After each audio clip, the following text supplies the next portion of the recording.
L'idée de ce genre de liste, c'est vraiment d'essayer de trouver ou de retrouver la joie dans le fait de faire des choses simples.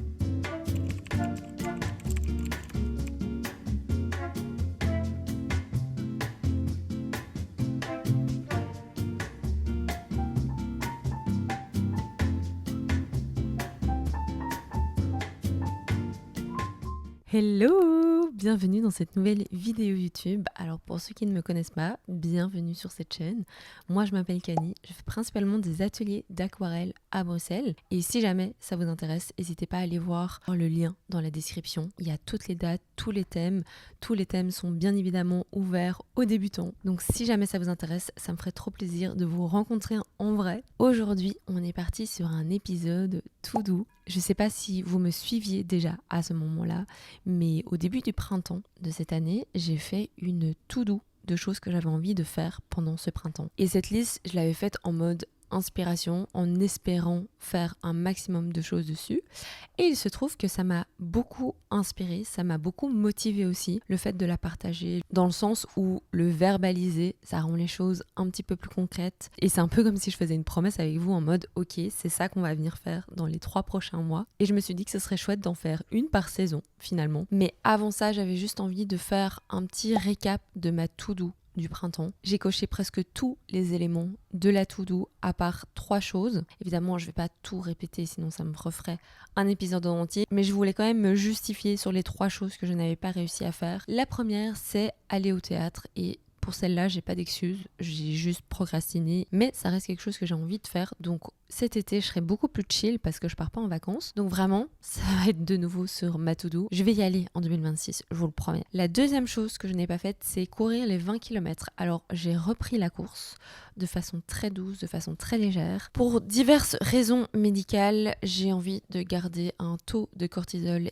bas. J'ai envie de gérer un petit peu mieux mon BPM, c'est-à-dire mes battements cardiaques. Et donc, j'évite vraiment de faire trop de cardio. La réalité, c'est que j'avais du mal à tenir un rythme qui me convenait parce que, comme je vous ai dit, l'ego fait qu'on a toujours envie d'aller hyper vite. Et là, en fait, je m'entraîne à aller hyper lentement pour développer mon cœur et pouvoir courir sur des plus longues distances sans complètement me cramer. Donc, c'est toujours un work in progress, mais j'ai bon espoir.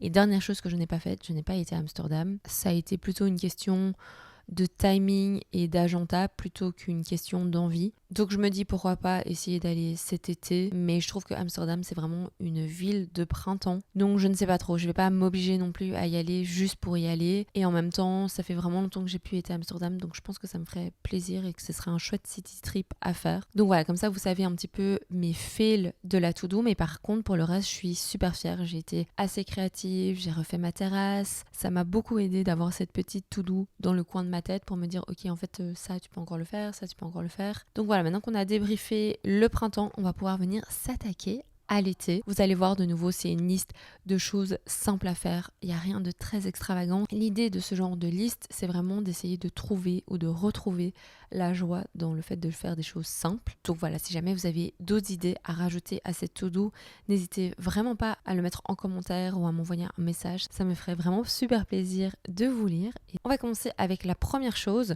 me coudre une pochette pour mes aiguilles à tricoter. Alors si vous avez suivi les vlogs ou si vous avez suivi mes vidéos YouTube récentes, vous savez que j'ai acheté un kit d'aiguilles interchangeables en seconde main. Et si les aiguilles sont incroyables et j'ai vraiment pas du tout à m'en plaindre par rapport à ça, la pochette par contre est en train de tomber en lambeaux. Quand je vous dis en lambeaux, littéralement je retrouve des bouts dès que je la transporte quelque part, ce qui fait que je ne la transporte plus et je la laisse vraiment genre chez moi à la maison. Et je me suis dit pourquoi pas en faire un projet couture. Je pense que c'est un projet couture qui est pas trop compliqué. Il y a pas mal de patrons disponibles en ligne aussi. Et surtout j'avais une inspiration des kits un petit peu genre beige mom avec un tissu très brut, très blanc, très minimaliste. Je sais pas, j'avais un peu ça en tête et donc je pense que ça va être un chouette projet à faire. Deuxième projet que j'ai envie de finir, c'est de me tricoter un deuxième t-shirt. Je l'ai d'ailleurs déjà entamé, mais mon gros stress actuel, c'est que je pense que je n'ai pas assez de fil pour le finir. Donc soit j'essaye de trouver une alternative en sachant que c'est une laine qui n'existe plus, soit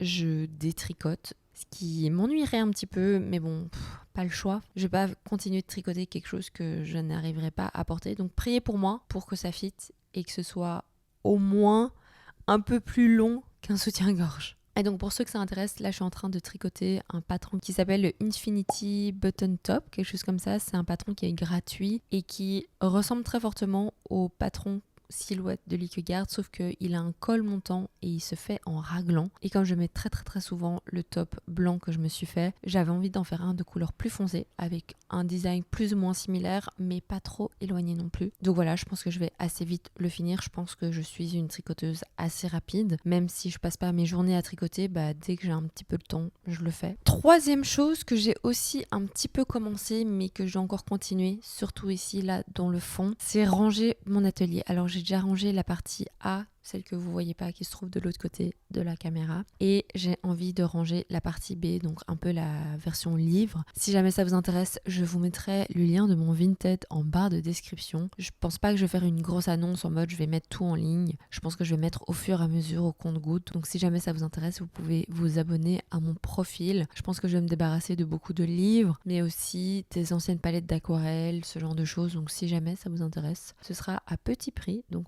n'hésitez pas à aller faire un petit tour là-dessus. Mais clairement, mon environnement est hyper important dans comment je me sens, la créativité, et j'ai l'impression que je me suis vraiment laissée aller cette année. L'année passée, pourtant, j'avais fait un énorme tri en été aussi, mais j'ai tendance quand même à accumuler beaucoup de choses. Donc, il est temps d'en refaire un et je sens que ça va vraiment me permettre de me vider la tête et d'y voir plus clair pour la rentrée. Parce que oui, si vous le savez pas, j'adore l'automne, j'adore la rentrée. Et donc l'été, pour moi, c'est une bonne période pour vraiment faire le tri, mettre un peu de l'ordre dans mes pensées, dans mon atelier, dans ma maison. Bref, on dirait que c'est une petite phrase comme ça sur ma liste, mais ça va être un gros chantier. Je sais pas si j'aurai le courage de tout filmer, mais dans tous les cas, tout se retrouvera sur mon Vinted. Quatrième chose que j'ai envie de faire, mais ça dépend un petit peu des conditions météorologiques, parce que s'il fait comme aujourd'hui tout l'été, ça va être un petit peu compliqué. Mais la quatrième chose que j'ai envie de faire cet été, c'est faire une randonnée. J'adore marcher, mais c'est vrai que je prends pas souvent le temps de le faire. Et pourtant, il y a beaucoup de belles balades à faire en Belgique, que ce soit dans le sud, que ce soit dans le nord, ou même si on peut aller un petit peu en France. Ça, c'est quelque chose qu'on aime souvent faire avec mon amoureux, c'est se prendre une journée, on prend la voiture, on va un petit peu en dehors de Bruxelles et on se fait une belle balade de genre 2-3 heures. C'est sûr et certain, c'est quelque chose qu'on va d'office planifier, mais c'est bien de le mettre dans la liste, comme ça je ne l'oublie pas. Et puis il y avait toujours le projet avec mes meilleurs amis de faire un club de randonnée. Bon, pour le coup c'est vraiment tombé à l'eau, mais qui sait, peut-être que cet été je les convaincrai d'aller faire une randonnée. Au moins une, parce que le club c'était peut-être ambitieux. On n'a jamais fait de randonnée ensemble et on voulait déjà faire un club où on se serait par exemple réunis tous les 2 mois ou quelque chose comme ça. C'était un peu trop ambitieux, mais donc pourquoi pas leur proposer une randonnée, ça peut être sympa. Cinquième chose sur cette petite to-do, c'est en continuité de ma to-do de printemps, mais c'est améliorer encore plus ma terrasse. Alors pour ceux qui n'auraient pas suivi, ce printemps, je me suis attaquée au mur de ma terrasse. J'ai peint le mur, j'ai rajouté des étagères. Maintenant, ce que j'aimerais bien faire, c'est le rendre un petit peu plus cosy. Genre, là pour le moment, on peut se poser sur la terrasse, mais c'est pas vraiment très agréable parce qu'il y a beaucoup de brôles, il y a du terreau, des déchets, mais il y a aussi pas mal de choses que j'ai accumulées, par exemple genre des pots à jardiner, etc. Donc je me dis pourquoi pas essayer vraiment de le rendre cosy pour que justement quand il fasse super chaud, je puisse me poser sur la terrasse. Et ce qui est trop chouette aussi, c'est que ma terrasse est située à l'ouest et donc tous les soirs on voit le soleil se coucher sur la terrasse. Donc je me dis ce serait vraiment sympa d'avoir un peu ce côté un peu cosy avec des petites loupiottes, des chaises, une table, prendre l'apéro, enfin bref, ça peut vraiment être très très sympa. Et évidemment continuer à faire ma petite culture de fleurs à couper. Genre là il y a les premiers dahlias qui sont en train de s'ouvrir, la camomille aussi qui est en train de fleurir, donc voilà, j'ai vraiment hâte de passer plus de temps sur ma terrasse cet été, de profiter de ce que j'ai planté, de profiter un peu de cette oasis en plein centre de la ville. Et franchement je suis toujours super étonnée de tout ce qui arrive à pousser dès qu'on a un petit peu d'eau, dès qu'on a un peu de terre. C'est vraiment une activité que je trouve hyper relaxante. Si jamais vous avez l'occasion de cultiver un petit peu chez vous, que ce soit sur le rebord d'une fenêtre ou que vous ayez aussi un petit balcon, ou encore mieux si vous avez un jardin, mais là vraiment n'hésitez pas à tester plein de choses. Franchement je trouve que les fleurs c'est sous-coté parce que ça pousse quand même vachement bien, il n'y a pas trop besoin de s'en occuper et vous allez avoir des résultats qui sont hyper colorés, hyper chouettes. Je pense notamment par exemple au cosmos, c'est vraiment une fleur qui l'année passée a fleuri tout l'été. C'était génial. Là, je pense que je l'ai planté un peu tard, donc il n'y a pas encore de fleurs, il n'y a pas encore de bourgeons, mais je sens que je vais quand même en avoir pas mal alors que j'en ai planté qu'une. Et l'année passée, j'en avais planté plusieurs. Et ce que je trouve aussi chouette avec la terrasse, c'est que à chaque saison, je peux la rajouter dans ma liste. Au printemps, c'était plus genre planter des semis, faire un plan de la terrasse, savoir ce que j'allais planter. En été, ça va être plus prendre soin, profiter, récolter. Par exemple, j'ai récolté mes premières fraises, c'était trop chouette. En automne, ce sera prévoir le printemps d'après avec les bulbes de tulipes, etc. Et puis en hiver, c'est comment est-ce que je la protège, quelles sont les plantes que je dois rentrer à l'intérieur. Bref, jardiner, ça m'a vraiment appris à apprécier toutes les saisons qui passent parce que chaque saison amène un petit peu ses petites surprises, ses petits cadeaux. Et je pense que l'été, c'est l'une des plus belles saisons en termes de floraison.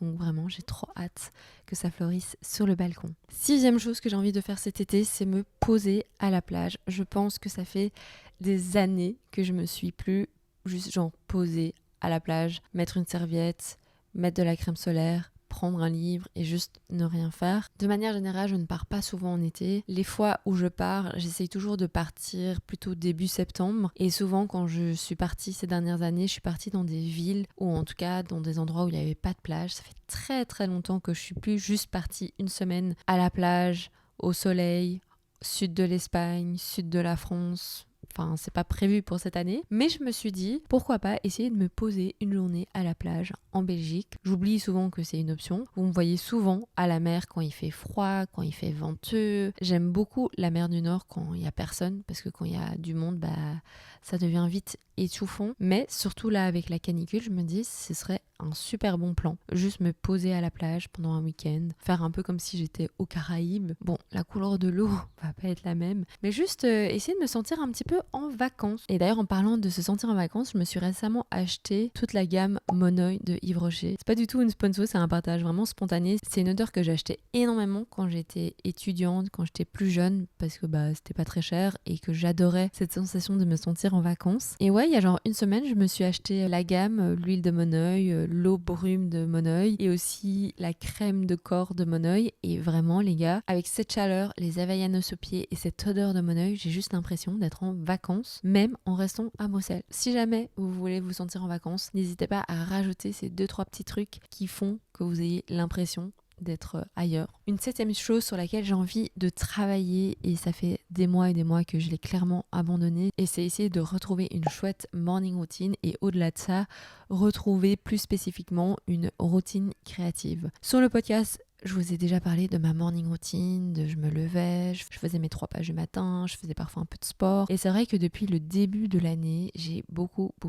de mal avec ça. Mais l'été, je trouve que c'est toujours une bonne période pour se remettre à avoir de bonnes habitudes, tout simplement parce que déjà il fait plus calme. Dans la ville, il y a moins de monde, il y a moins d'obligations aussi parce que les gens sont en vacances. Et donc là, j'ai vraiment envie de remettre en place cette routine créative, donc reprendre les pages du matin, reprendre la création spontanée, reprendre l'envie de lire et essayer de moins directement travailler dès que je me réveille. En ce moment, c'est un peu ça qui se passe, c'est que je me réveille, je fais un peu ma skincare, etc.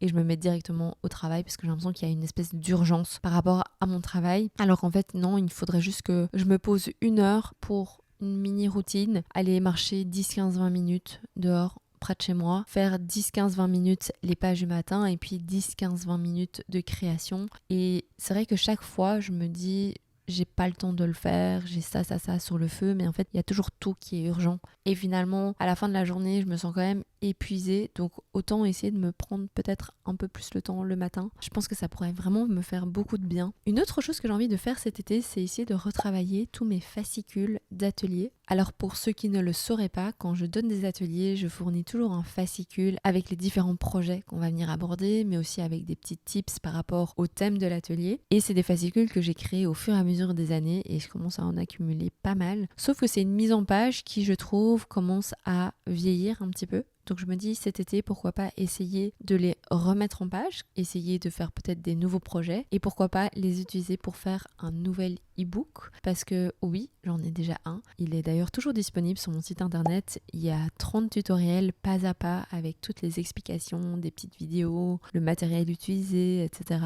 Et je me dis ça pourrait vraiment être sympa d'essayer de faire un 2e e-book mis à jour avec d'autres techniques, avec d'autres projets, avec d'autres insights aussi, parce que au final ça fait je pense 2 ans ou 3 ans que je l'ai sorti cet e-book, et je me dis ça peut être sympa aussi de le mettre à jour. Et donc voilà, je pense que ça peut vraiment être un chouette projet à mettre en place. Une dernière chose que j'ai envie de mettre en place cet été, c'est le fait de faire du batch cooking. Alors je suis quelqu'un qui adore manger, j'adore cuisiner, mais j'ai souvent la flemme de le faire. Souvent parce qu'il va me manquer un ingrédient, parce que je suis pas hyper organisée quand je fais mes courses, parce que parfois je suis en manque d'idées, et je me rends compte que l'alimentation c'est un facteur hyper important sur notre santé de manière générale, mais aussi notre santé physique, notre santé mentale, sur l'énergie que je ressens au cours de ma journée. Et ça fait quelques années, 2-3 ans, où j'ai vraiment une espèce de flemme par rapport à la cuisine, et c'est quelque chose sur lequel je peux m'améliorer parce que j'adore faire ça. Enfin, vous me voyez souvent faire mon pain par exemple. Faire mon pain ça me dérange pas du tout, mais c'est vrai que tout le reste, genre me dire ok